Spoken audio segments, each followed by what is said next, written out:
Chapitre 47. Agir avec plus de distinction.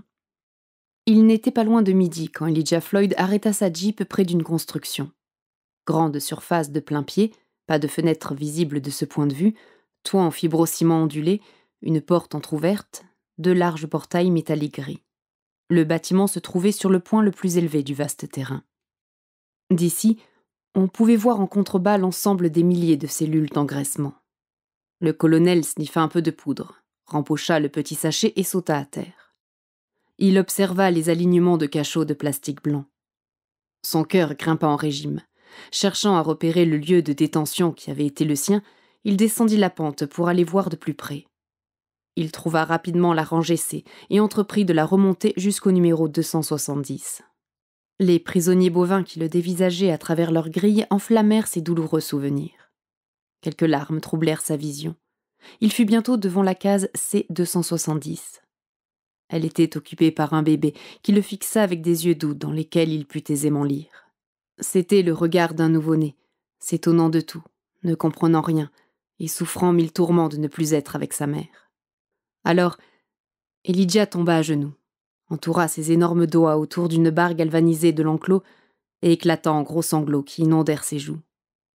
Il n'entendit pas celui qui approchait en criant. « Hé, que faites-vous ici? Qui êtes-vous? C'est à vous la Jeep en haut ?» Le colonel caressa le front de l'enfant bovin tendrement.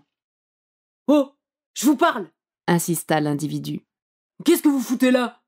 Elijah Floyd tourna la tête et remarqua, à travers son rideau lacrymal, deux gros yeux qui l'observaient à travers d'épaisses lunettes.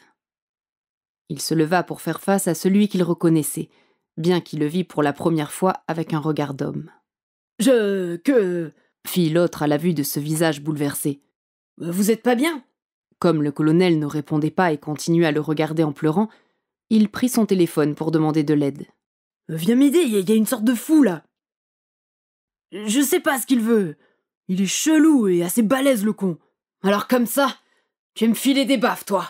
lui déclare le fou en question. « Pardon ?» s'étonna l'employé en rempochant son appareil. « Je t'ai vu prendre plaisir à cogner sur des bébés. Quelles que fussent tes putains de motivations ou les problèmes psychologiques qui t'ont poussé à faire cela, j'ai du mal à t'absoudre. Ouais, gros malade, t'es un super fou, toi. T'as pris un sacré coup sur la tronche à droite, ça saigne encore. T'as le pansement tout rouge. Tu t'es échappé de l'asile, c'est ça? Ton père te battait-il quand tu étais enfant? Sont ces mauvais traitements qui t'ont rendu méchant? T'aimes bien t'habiller en militaire et parler comme un martien, je vois. En tout cas, ta Jeep est cool, elle me plaît bien. N'eût été mon uniforme. M'obligeant à modérer mes excès, je te l'eusse offerte tout entière par voie rectale. La dignité me conseille d'agir avec plus de distinction. » Une main massive et véloce arriva sur la joue droite de l'homme à grosses lunettes. Celles-ci s'envolèrent le long d'une courbe parabolique pour atterrir au loin. Leur propriétaire eût basculé dans l'enclos si le militaire ne l'avait pas retenu en le serrant par le cou de la poigne gauche. La deuxième escouade de phalanges qui s'abattit lourdement sur la même cible produisit un sinistre craquement de dents. La troisième fut responsable d'un bris de mâchoire. Prenant subitement conscience de ce qu'il faisait, Elijah fit un effort gigantesque pour arrêter là le massacre. Il relâcha son étreinte autour du cou. Sa victime chut à ses pieds dans un râle. Le colonel donna une dernière caresse à l'enfant bovin qui occupait sa place, accorda un regard chargé de tristesse à ses deux voisins et marcha lentement, tête baissée, vers sa voiture. Il évita de regarder les petits prisonniers qui le suivaient des yeux. Dans la rangée, il tomba sur un homme grand et mince qui allait à la rencontre de son collègue. Devant son air surpris, l'officier dit simplement « Ne vous inquiétez pas outre mesure. Nous avons eu quelques mots, mais rien de grave. Juste une petite algarade de bon aloi entre vieilles connaissances. » Sans répondre, l'employé s'écarta pour laisser passer l'imposante masse du militaire qui l'observa de dos avec étonnement.